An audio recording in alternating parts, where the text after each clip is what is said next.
The panel this week, we're going to talk about the New York Rangers, and not that they have really much in the way of stuff going on. Oh, wait, they have everything going on. So, perfect opportunity to welcome our three-person panel to the program.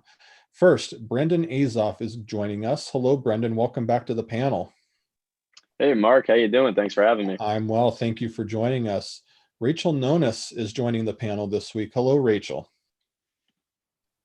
She'll join us here in a moment with the magic of technology. Hi, Rachel.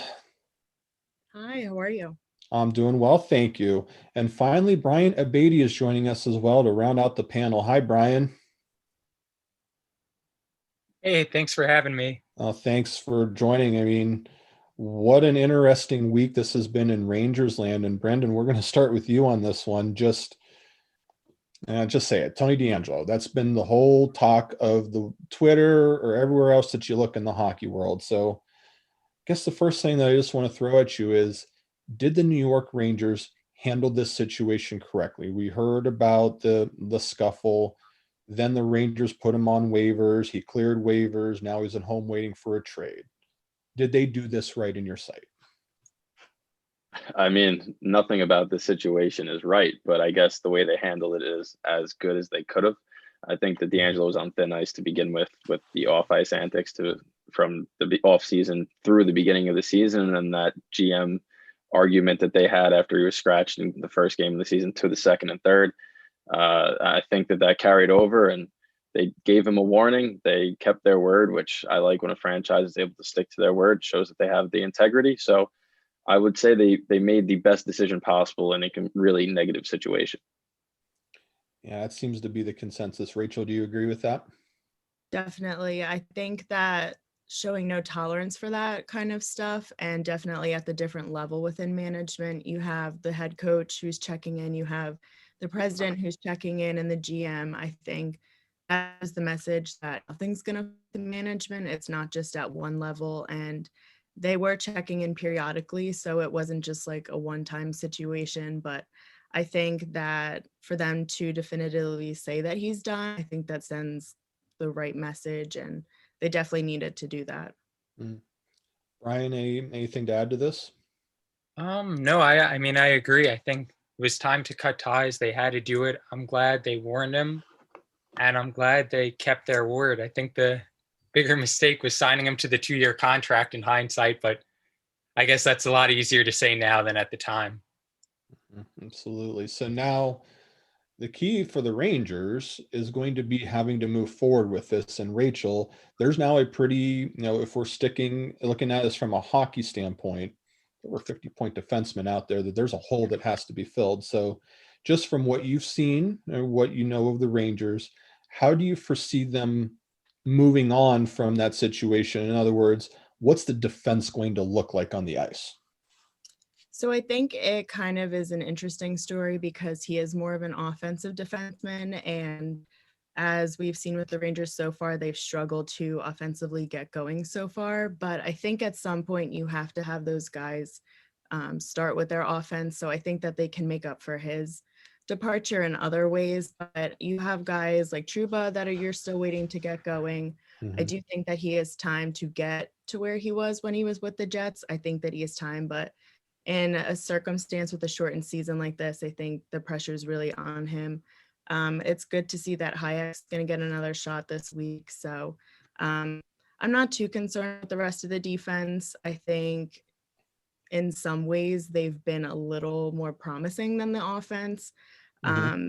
They definitely have some bright spots there. I mean, Fox looks good again this year. Miller, obviously. So I'm not horribly concerned about the defense, and I think that they can make up for Tony's departure in other ways. Yeah, I think the Adam Fox thing is very super underrated, in my opinion. He's a really good defenseman. I think he's going to be good for a while there. Brian, how do you foresee the defense moving forward? And is there anybody in particular that you could see maybe shine as a result of the new opportunity that they could get out of this? Well, I've been hoping for a while that Leroy Hayek would get his chance, and now because of the injuries along with DeAngelo's departure, he is going to get that chance. And I'm hoping he'll make the most of it. I mean, I think he's got the size, the skating ability, all the tools to be a successful defenseman at the NHL level. And as far as the rest of the defense, I love the top four of Miller, Truba, and then Fox, Lindgren. So I'm really just interested to see what happens with those other two guys who takes, who really grabs hold of those positions. Brendan, you get the last word on this part in terms of what the defense on the ice might look like. Yeah, so I think the defense actually took more of a hit now that Smith is injured, because now you're going to be throwing Hayek into the fire alongside Potato. So the way I envision it is Adam Fox gets over 24 minutes per game right now. That's only going to go up. He's going to have to eat a ton. I think that Miller's role has slowly grown over the course of the season so far. 9 games in, you could see him already getting over 20 minutes of ice time, and that's going to increase as well. So those two who have been so sturdy and are so young are going to take the brunt of this. But I think, like Rachel and Brian said, that listen, this is going to come on to Jacob Trouba. There's a reason they signed him to this $8 million a year contract. I think he's the 8th highest paid defenseman in the league now. He hasn't really lived up to that. Now it's his time to step up and say, okay, look, I can prove that I'm worth this, and I could be that veteran presence on a defensive team that's going to be young and shaky at points. Very well said. So, Brian, we'll start question 3 with you this time. Kind of the last thing about the DeAngelo situation is that reportedly, depending on what sources you look at on Twitter, which reporters, that there may be significant interest from a bunch of teams around the league in a trade for Tony DeAngelo. So the question here is, A, should a team actually try to trade for him, knowing that there's going to be heat that comes along with this? Just how should it be approached? I mean, should he even be playing in the league in any capacity, in your opinion? In my opinion, right now, the answer would be no. I wouldn't trade for him. I think I think perhaps at some point in the future it could be possible, but I think right now he needs to take a step back and work more on himself personally before jumping right back into the league again. I think all these issues he had with the Rangers, I don't think will disappear with the trade in perhaps a better situation. I think he needs to take a step back and take some time, and then hopefully at some point it will be more realistic for him to play in the NHL again without having to worry about the off the ice issues. Brendan, what do you say? I think that there's been a precedent that has kind of been set around the world of sports where there's second, third, even fourth chances given to certain athletes. And I can see the same thing happening here. So despite all the issues that he's had off the ice, I do think there will be a trade partner for him. Personally, I believe that a Canadian market team would be the best place for him to wind up, since a lot of his off ice and social media things tend to involve American politics. I think going to a Canadian market might be a good fresher breath air for him. I see a team like Ottawa, who has some players at bad contracts, like former Ranger Derek Stepan, or even some cap room that they might need help on defense, and that might be a match for him. Interesting. Rachel, you get the final word on this one. I definitely agree. I do think, unfortunately, he is going to get a second shot. I think that teams are going to remind people that despite all of his negatives, he was liked in the locker room, and he did bring a pretty good presence. And, reporters did say that they were able to get along with him, and that's really what you can ask for from the reporter standpoint. So I think that, even the Rangers looked into his past when he was coming from the juniors, so they definitely looked into that. But because he's still having these issues, I think that he will get picked up, unfortunately, but just because that he does bring positives, and he is still young. He's only 25. So I think teams are really going to focus on that. And I just, I'll just say one thing here before we move on. I just hope that for his sake that, whatever is at the heart of the matter, that he realizes that, these skirmishes, these issues, that they've come up, they've talked to him about, have come up multiple times. It impacts the team. And sometimes, at the end of the day, it's a team sport. And, I just hope that he understands the consequences of his actions and that it's appropriately dealt with, whether it be through the people that are close to him, his agent, whoever might be involved, that, it's not good what he did, and he needs to understand that. And, as has been mentioned, there is precedence for second, third, fourth chances. Now, if they can show that they truly can be remorseful and can turn from those ways. And, ultimately we don't want to wish bad on anybody. We hope that, the best for him, but it's going to start with him. If he wants to revive his career, he has to take it to heart. He has to be the one to make it happen, and he has to truly be sorry. So we'll see where this whole thing goes. So let's turn to some other stuff. So Brendan, Alexis Lafreniere has made his debut. Now it's been quite interesting because first few games didn't show up on the score sheet. Then he shows up on the score sheet in a big way with a big overtime goal to be his first NHL goal. So in watching the Rangers and watching him, what has stood out to you and what have you noticed about him?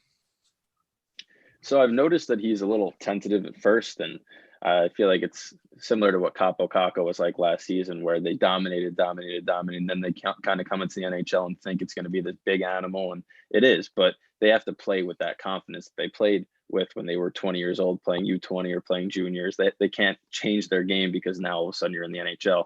So for him, that goal was such a relief. You could tell on his face after he scored, a relief for him and his teammates. But the biggest thing I've noticed is he has to play more selfish. I know we don't want to encourage selfish players, but he gets the puck and first pass. He thinks pass right away, which is a good thing. But for somebody who's as talented as he is, they draft him to score and produce. He has to drive the net a little more and think, I'm going to score, rather than, okay, I got to look to set people up so I could be a good teammate. He has to think a little more selfish, and then you'll see the points start to come. Rachel, what have you seen from him so far? I think definitely he does. I agree with Brendan. He needs to be more selfish, but at the same point, he has still been taking shots, which I think is good.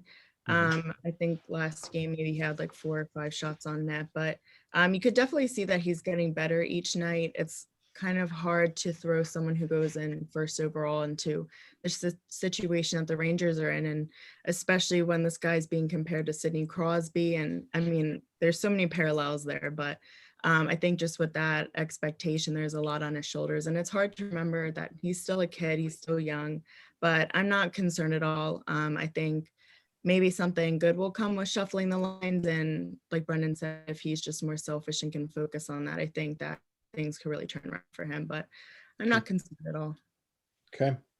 Brian, you get the last word on Lafreniere. Well, I agree with Rachel and Brendan. I do think he has to be a little bit more aggressive, a little bit more selfish, look for his shot more. I think he's passed up a few really good opportunities. And I think that's something that will come as the year goes along.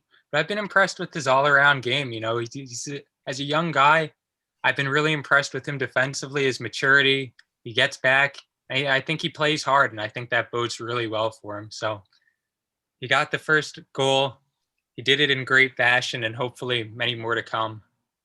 Yeah, maybe a sign of things to come there for sure. So let's transition, Rachel, to the goaltending situation, because at least, for somebody like me, a little bit of an outsider who likes to watch the Rangers, I expected the Igor Shesterkin show early and often, but we've seen a little bit, maybe, you can help kind of give the truth about this situation. I've seen a little bit more of Alexander Georgiev than I maybe would have anticipated. So what's been the function of that? Has that been maybe the defense in front of them maybe not been as solid as they should be?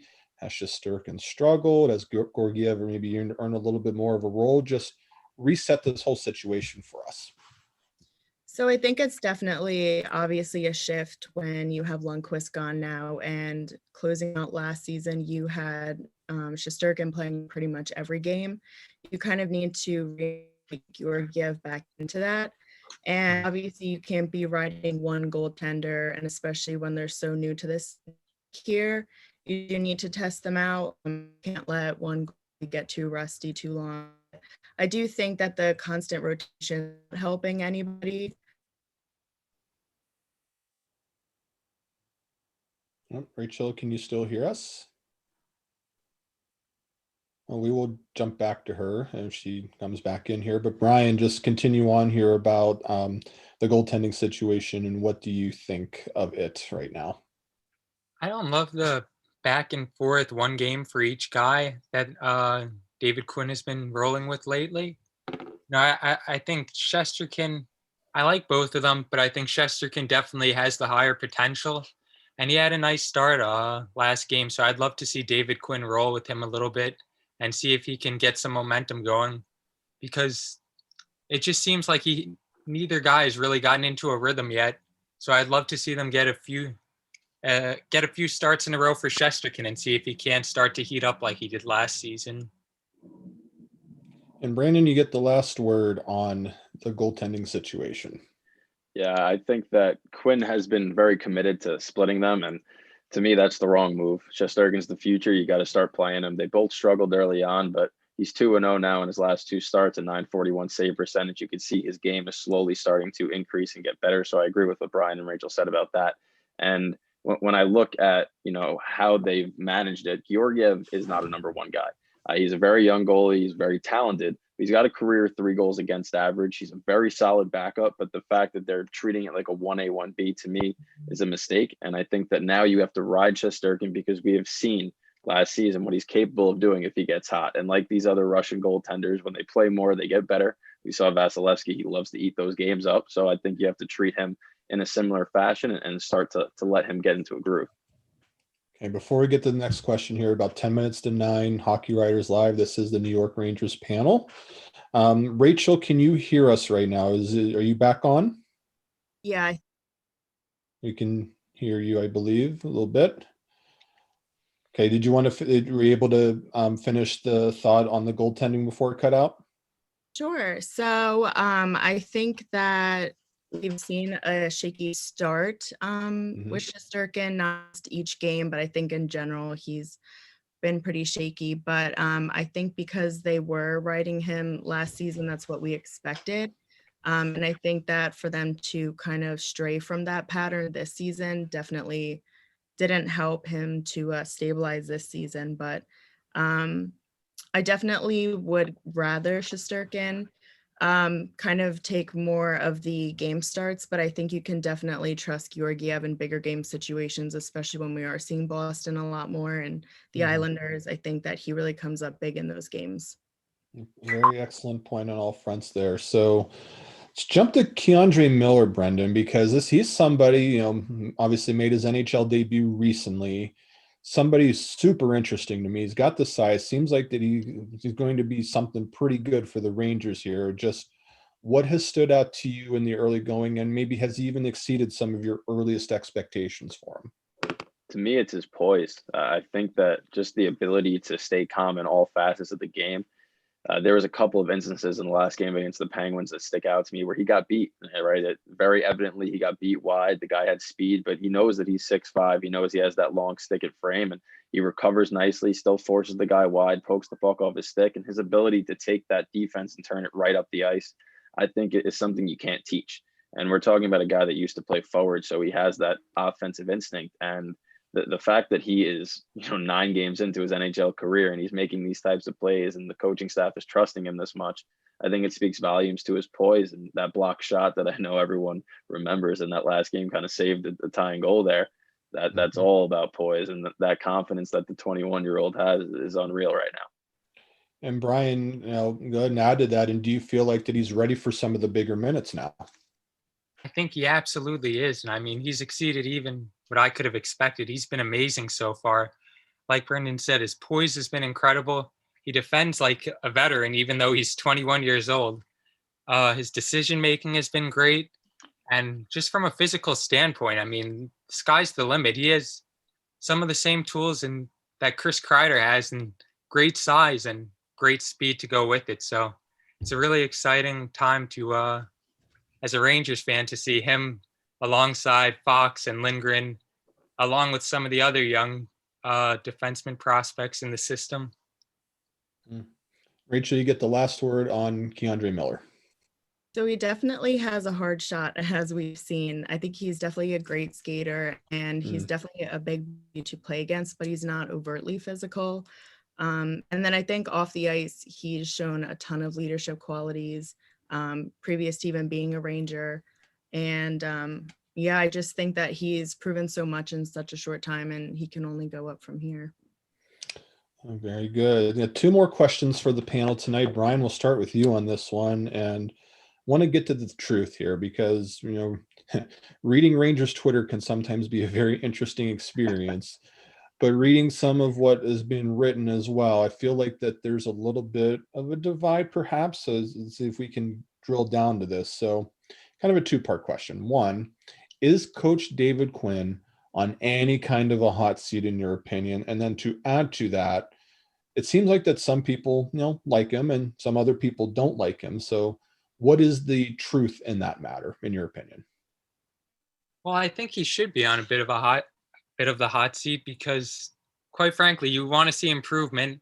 And right now, the team doesn't look sharp. They're in disarray.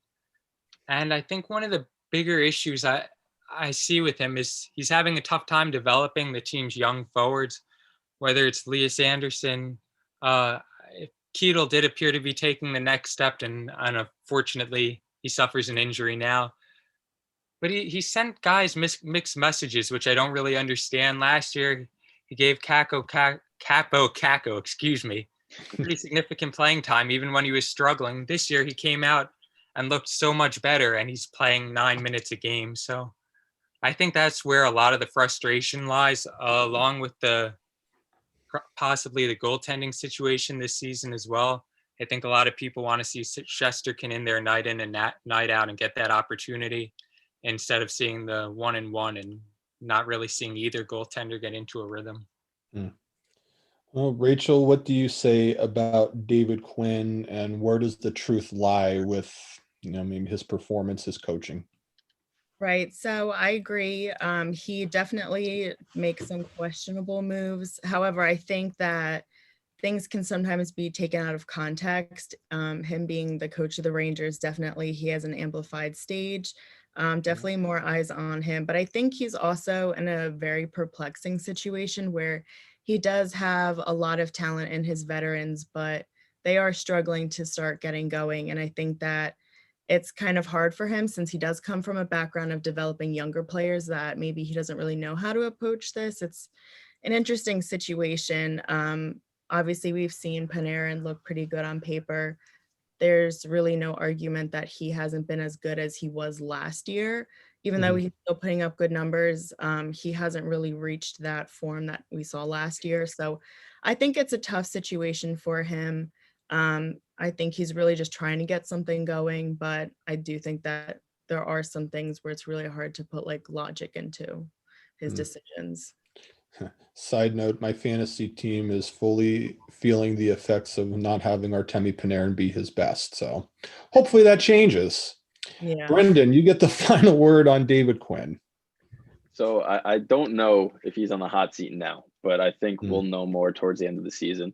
I actually spoke with Dan Rosen, who covers the Rangers for NHL.com, and good guy. He said that, very good guy. He said if the Rangers get worse, no matter what team you are, every team that gets worse, their coach goes on a hot seat. And for the Rangers team, with the questionable decision makings that David Quinn has shown over the course of this young season so far, if they do wind up finishing 7th or 8th in this division, I think he will very well be on the hot seat. But to go on to why Rangers Twitter is so 50-50 on him, it's because some games they look like, this team should be really good. And we talk about 6 of their last 7 games have been 1-goal games. So their record could very easily be flipped, and we could be talking about them being in that playoff hunt instead of the last place team in this division. So you can't really say he's doing a bad job. But then when Brian mentioned Cabo Caco's ice time and the splits with the goaltenders, and then you have somebody like a Jack Johnson who seemingly couldn't get out of the lineup when he was playing so poorly. And you look at guys Capo Caco got 12 minutes on the second line before getting punished down. And Alexis Lafreniere, who hadn't scored, got bumped up to the first line. And you're kind of shaking your head, why wasn't Caco given that opportunity last year? So there's certain irrational decision-making that goes on where you're saying this doesn't really align with what his thought process has been the previous year or previous game even. So I think that's where Rangers Twitter kind of goes, what are you doing, man? A couple of head scratchers. Got it. Okay. Interesting. Well, one final question for everybody to munch on. Rachel, you get to go first with this. So just over the next, say week or two, what is the one thing that you're going to pay kind of special attention to or close attention to with where the Rangers are going? I think I'm definitely looking forward to seeing where Buchnevich goes. I know that he was really hyped up in training camp. They said he looked really good. Then the next question was kind of if he was going to translate that over to the season. No question he has. I mean, he's second on the team for points. So I'm really just interested in seeing how he steps up. And if he can keep this going and everything like that. I think it was a make or break year for him this year. If he could step it up, this could be big things for him in the future, as far as staying with the Rangers. And then I'd be interested to see like how Blackwell looks when he comes back from his injury. But I think too, I'm curious with the veterans, what's going on there, when they're going to kind of be able to turn it around as a group. So that's what I'm looking forward to. Excellent. Brendan, what are you looking for? Well, I think Rachel kind of segued one with the top six, but the one that I'm going to go with is, will Quinn finally commit to Igor Shesterkin? We talked about it a lot, and I think it's a matter of time before that happens. At least most Ranger fans would, agree with that. And I think that a lot of people, the consensus is Shesterkin should be starting more. So now that he's getting his second straight start against the Capitals tomorrow, Quinn already announced that if he wins that, or at least looks good in that, I think he should go again. And if they can commit to Shesterkin, I think that's when the Rangers have the best chance of success moving forward. And Brian, you get the final word of the night on what you are looking forward to in the next couple of weeks with the New York Rangers. There's a lot to talk about, but I think I'll go with Mika Zibanejad. He's gotten off to a slow start, and he just seems like a tad bit off. Just hasn't quite found his rhythm yet after he had COVID and he missed training camp. So I'm going to pay closer attention to him, especially with Ketel out, to see if he can really pick it up, because when he does get hot, he can really take over games and be such a huge player for the Rangers. So they really need him to get going now, with Ketel out, with all of the other issues around the team, not just on the ice, but also as a leader off it. So I'm going to be paying close attention to him. Okay. And I'll add one thing just to put a bow on this, because, we saw it with the Pierre-Luc Dubois situation when the Patrick Laine trade went down. The Columbus Blue Jackets, to a man, just had a sense of relief, because that distraction of a player that didn't want to be there anymore was no longer a part of the team. The trade happened, big weight lifted off of their shoulders. The thing that I'm going to watch from a New York Rangers standpoint is, now that Tony DeAngelo is now no longer going to be part of the team, I'm going to be curious to see how they handle that. If there were some that had a good relationship with him that are going to be upset by this, or maybe there are others that are very happy that it happened. Just the overall reaction in the few games coming up here without him, I'll be curious to see how that all shakes out. So Brendan, Brian, Rachel, you guys were outstanding as usual. We greatly appreciate you joining us on the panel on the Hockey Writers Live tonight. Thanks for having me. And us, I should say. Absolutely. Thanks, everybody. Thank you. And, fans, thank you for making time to join us here. Next week, we're working out a couple things, but we're going to definitely have an NWHL show. I think we're going to have Dan Rice. We're going to have Buffalo Beach general manager Nate Oliver join us, and perhaps a player. And then for our guest, I'm going to line up somebody that covers women's sports, especially the NWHL. So I think we're going to focus on that next week. So again, next week, it'll be the 10th of February, 8 o'clock Eastern. Be here. Going to be a wonderful show. Make sure you hit that like button on Facebook. Make sure you subscribe on YouTube. You won't miss a thing. Have a great night. Enjoy all the games. Be safe. We'll see you here next week.